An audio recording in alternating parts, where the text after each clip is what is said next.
Welcome to Season Chasers. I'm Rob Freeman. Those that love nature and outdoor sports spend a lot of quality time looking for adventure throughout the year. The more you study, the more you learn about the peak seasons in nature. It's fun to know when it's best to go fishing or hunting, when it's time to pick blueberries, wild mushrooms, or native pecans. Sometimes the peak season is close to home, right in your own backyard, or it could be miles away near the mountains and the sea. Either way, this program will chase the seasons where the action is hot. This is the biggest one I've ever had on. The season is spring. It's time for giant spoonbill in Oklahoma. I need the lander on this one. We meet some new friends. You'll get to meet them too. Oh darn, a double. But right now, Jerry and Gary have all their hands completely full. It's big time spoonbill catching for you today. Then it's time for the gun of the week. We're back at John's Sports Center with some brand new Browning shotguns. Hope you don't mind big fish, 'cause it's the season for spoonbill on today's show. Okay, we're back in Oklahoma. The sun's rising. We're getting down to my favorite place to fish. And we got us an Oklahoma pole bender. Oh yeah. About to get him up here and see what we got. Oh, he's ready to make his run, and he's going under the boat. That way now. Woohoo! This is the Oklahoma Rodeo. This is a good fish. I haven't even finished my coffee yet.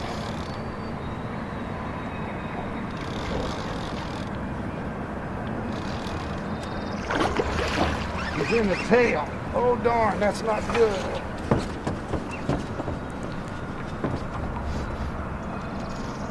They pull kind of twice as hard when they're in the tail.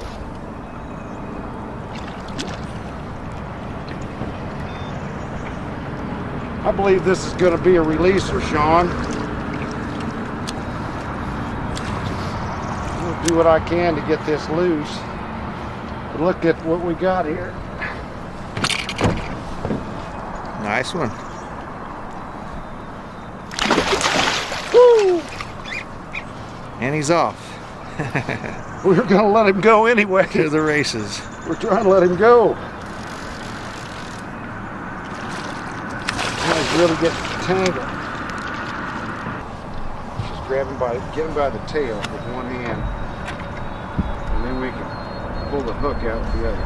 He was head in the water because we're going to let this guy go.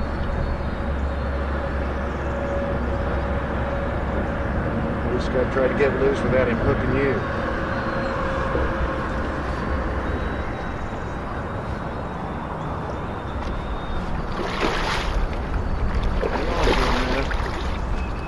Mad now. I think you're loose. Here is clear. All right, let me get a picture of him there. All right, this gets us started. Well, we tried to hold him up. That's all right. We're He got going. loose. He was ready to go. All right, that gets us started with one fish in, and we'll try to get another. Good job. We're back at one of my favorite places in Oklahoma. We're just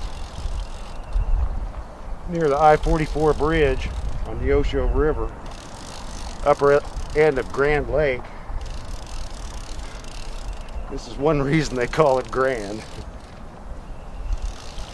We're down here pulling some treble hooks downstream in this river, and this is my second Oklahoma pole bender. He's running right for me. And he's going to turn here in a minute and cause lots of trouble.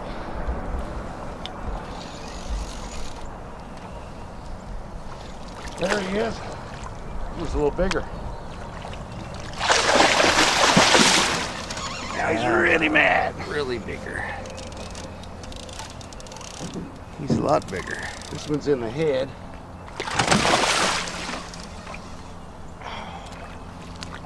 Ooh. I don't know.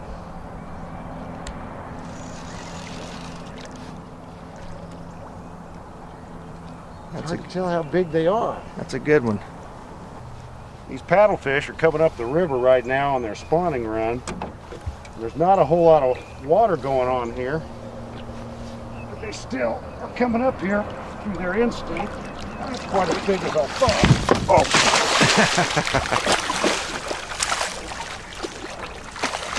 He might be a two-hander. I don't think he wants to be caught, Rob. Yeah, he's caught, but if he comes aboard, we can let him loose. There we go. Oh, he's in the boat. Sort this out now without getting anybody hurt, especially me.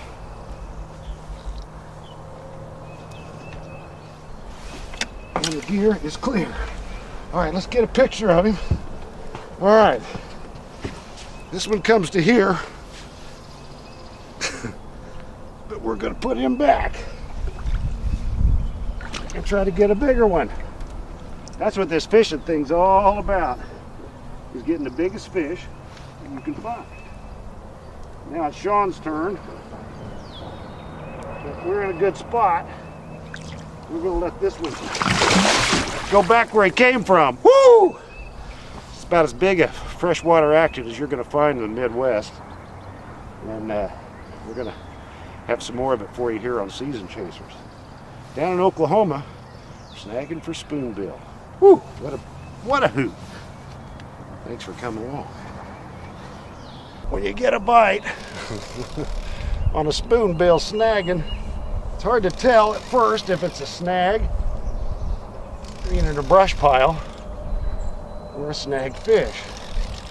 Well, I thought it was a brush pile, and it kind of burned my thumb when it hit. But this brush pile doesn't go left and right in the current.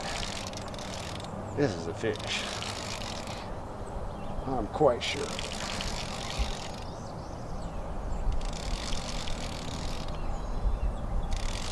Had quite a bit of line out. We're in about 15 foot of water in this river.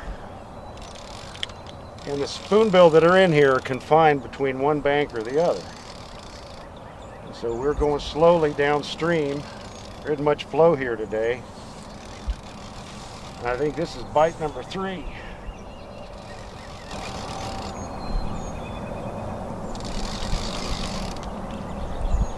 Loosen my drag a little bit because they usually thrash around a little bit when they get kind of close to the boat here. Let me get up here.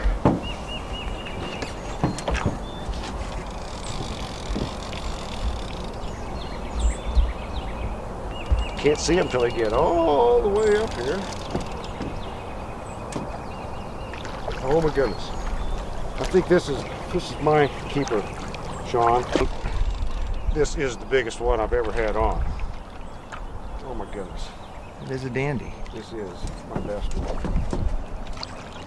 I need the lander on this one. Look at it. I'm doing here. Get him all the way there.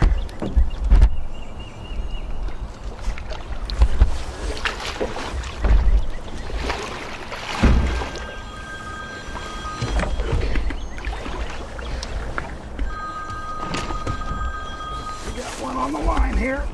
That needs to come in. He's in the boat. Woo! Welcome aboard. He's in the boat. And let's clear the gear. The gear is clear.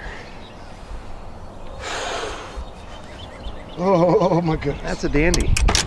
Sean, I think that's my best one so far. And like I like to say, it's a big old pig. Look at this guy. This is what we came down here for. It comes up a little higher on me than that other one, and I think we'll keep it. I think we'll call that a day. How much do you think that weighs? It's over 50, I can tell you that. That's a dandy. It's over 50. I think it's time for me to catch one. All right. Now this is the procedure here is I'm going to write my name, my initials, my paddlefish tag number on a piece of duct tape and put it around the snout of this. And then we're going to put a rope around the tail and the nose and get it back in the water and get it to the research center alive. But that's my third one, and there's probably bigger ones in here than that. That's going to do it for today for me.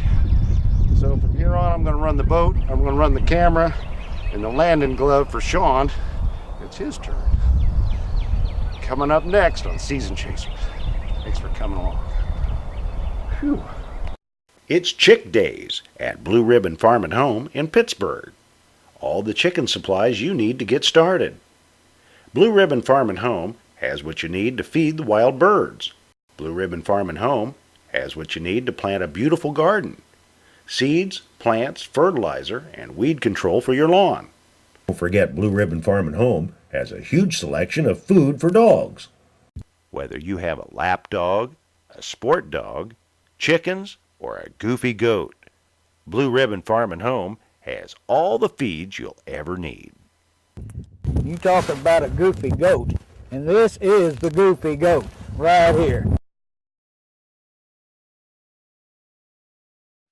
Extreme environments can cause a spontaneous change in DNA, resulting in unexpected power and agility. Introducing the all-new, all-powerful Gator RSX 850i. 62 horsepower, a fully independent multi-link suspension, and a top speed of 53 miles per hour. It's a whole new species of Gator.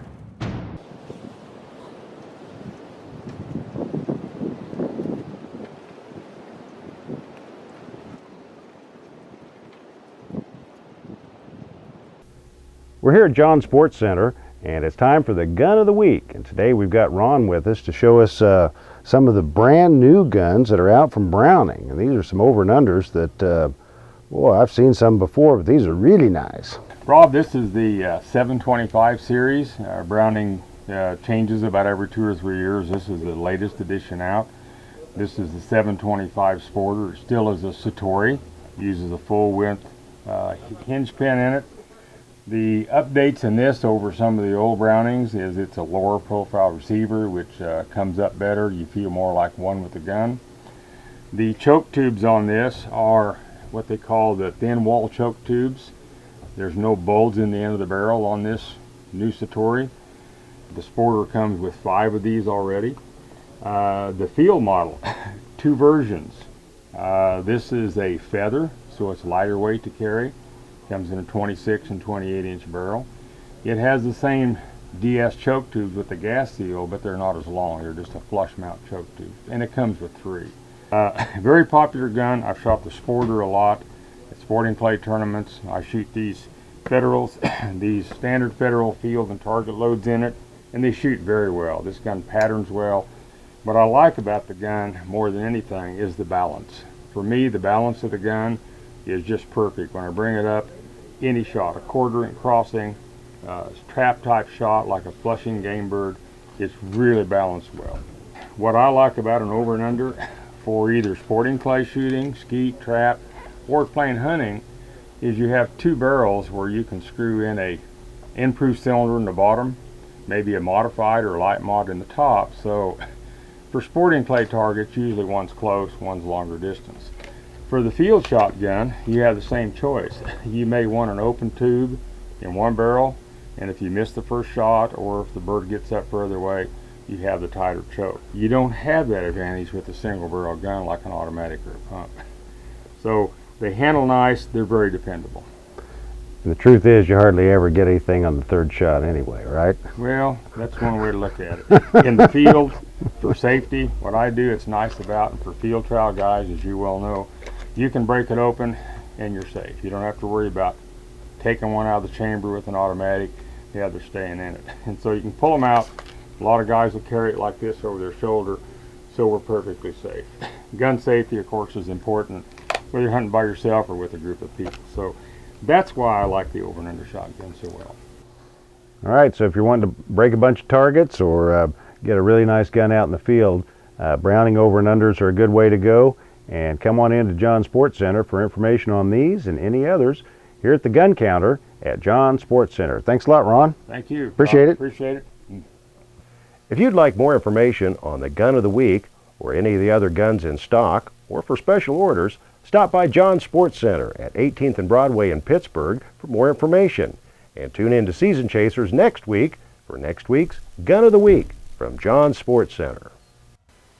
I want to let you know about a fundraiser coming up for Joplin resident Weston Cornelius. He's the grandson of a longtime member of the Joplin Field Trial Club. So some of the members have organized this event to help the family with some travel expenses to St. Louis. There's a number of shooting events and outdoor auction items. It's Saturday, May 17th, and I hope you can attend. All right, my first one of the day. I think we're in a good place. Oh, it's a big one too. It's a big one. You got a snub nose.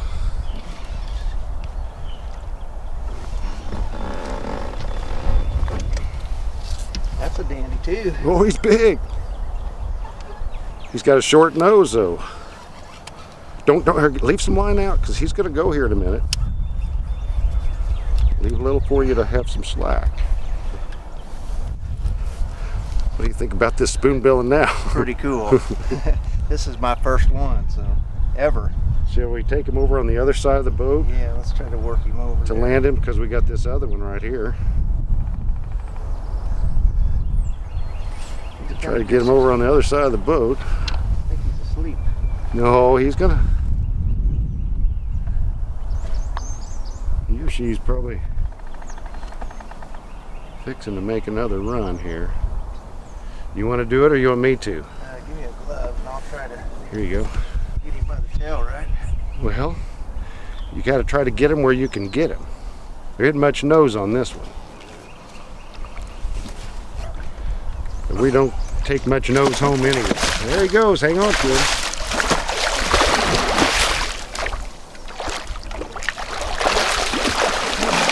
Getting kind of wrapped up there. That's all right. I think we got him. See, that's why you want to leave a little bit of line out.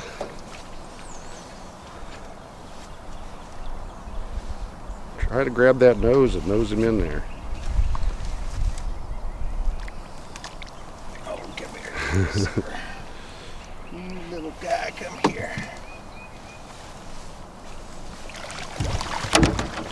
Now wrestle him in there. Bulldog him up.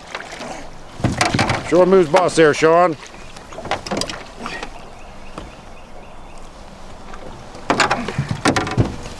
And he's in the boat.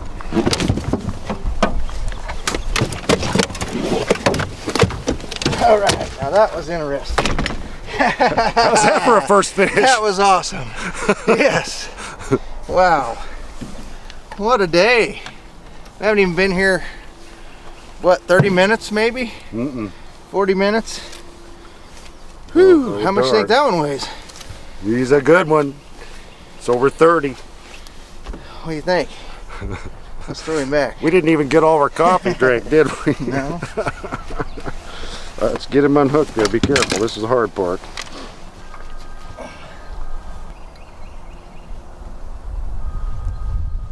Now this one's not going to win any beauty contest. It sure is fun to catch, isn't it? Oh man. Still got that weight line on him.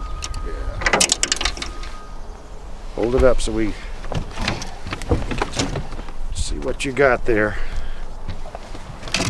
My first spoonbill ever is Danny. Maybe.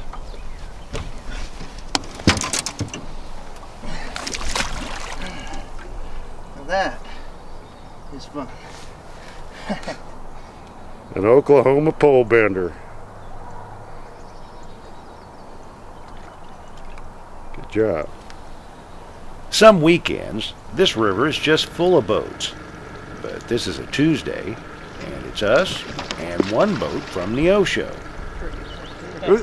They're biting today. How big you figure that one was? It's 43. We waited. Good job. This is Jerry and Gary. And as spoonbill fishing goes, these guys have a bit of a success problem on their hands. What is it? It's not very often that we get to witness a double on spoonbill at Grand Lake. 7 o'clock. We got 150 per pound in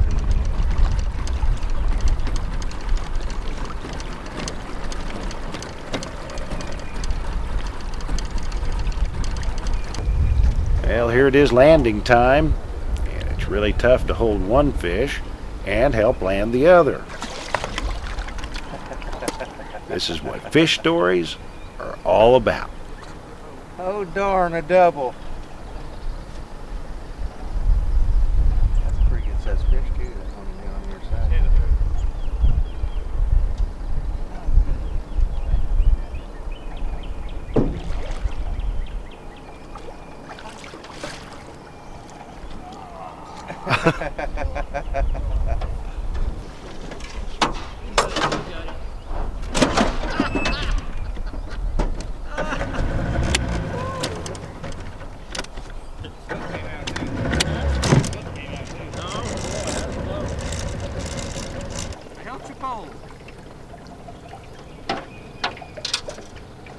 You guys got a handful there.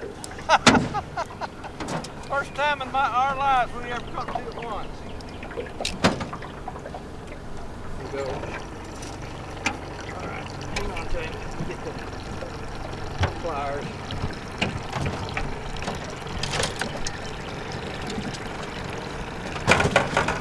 Oh, you don't have to pull him in?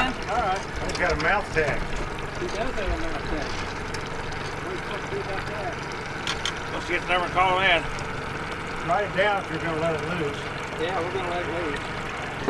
We've been catching down at Doochie Flat all year. We can't find a fish down there now.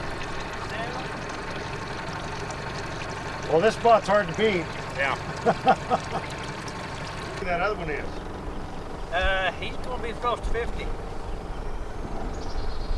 Now my son caught the number 2 lake record in February, 106. And that was a fish. Funny thing was we caught it on a Friday where you can't keep them. But they were seining down there by, you know where Gray's Landing is? They were seining them. Fish and game were. We threw it in the boat, took it over, and they usually get onto you for putting it in your boat. We kept it in the boat, waited.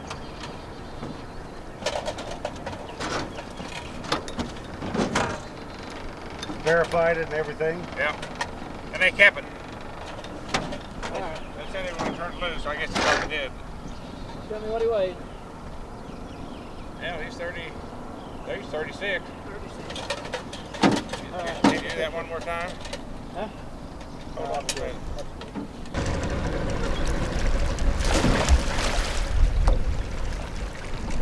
Great. We always like showing people grinning when they catch big fish. So good going, guys. Hey, you want to see what he weighs? Yeah.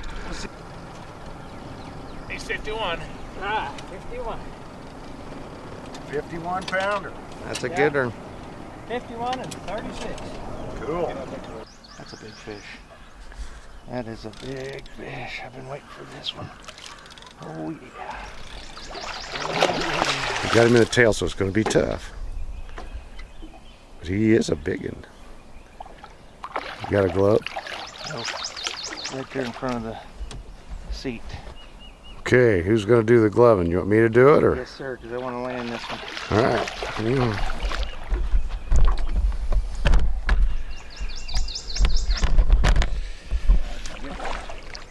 That's a good one.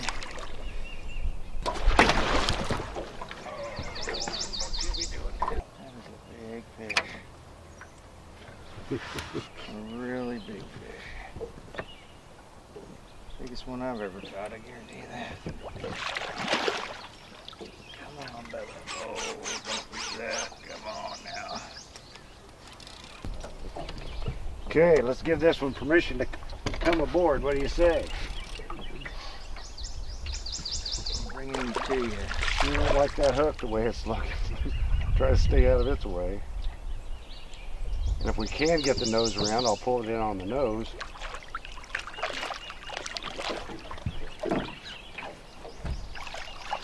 That's all. Hang on, hang on.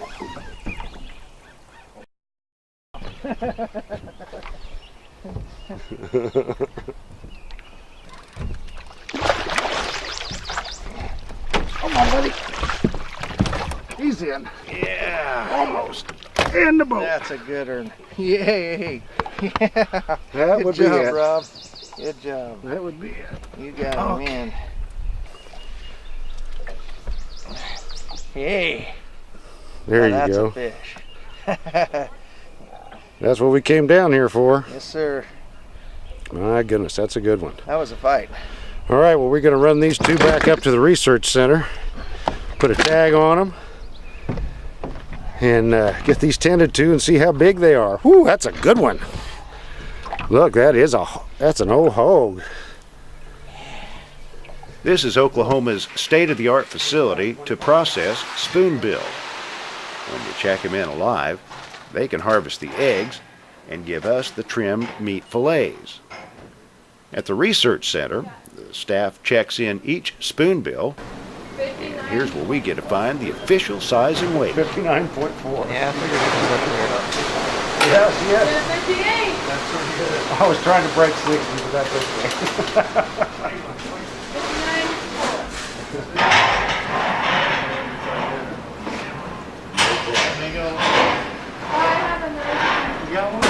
Well, there it is, 59.4, and they said it's a female, and so they're going to harvest the eggs out of it, and I suppose I believe for human consumption. And they're going to keep the money on this and go back into the research for making sure that this fishery advances. We'll have some fillets for us here in just a little bit. Well, you get to see some big ones up here, but not quite as many as last year. Maybe the lower water conditions has cut down on the number of people fishing and thus reduced the catches. As I recall, the center had processed somewhere around 4,000 fish at this time last year, but only half of that this season. My fish ranked number 2 on the daily board, but it was over 20 pounds under the season leader. Before we get away, here's my neighbor Natalie Snyder, who outfished her husband John on a recent trip to the Neosho River. Good job, Natalie. Tune in each week for some of the stuff you just won't see on other shows. Outdoors, wildlife, and a life of adventure. Being on the lookout for natural foods and making the most of what the wildlife provides. Study, learn, and share the great outdoors with someone who's important to you.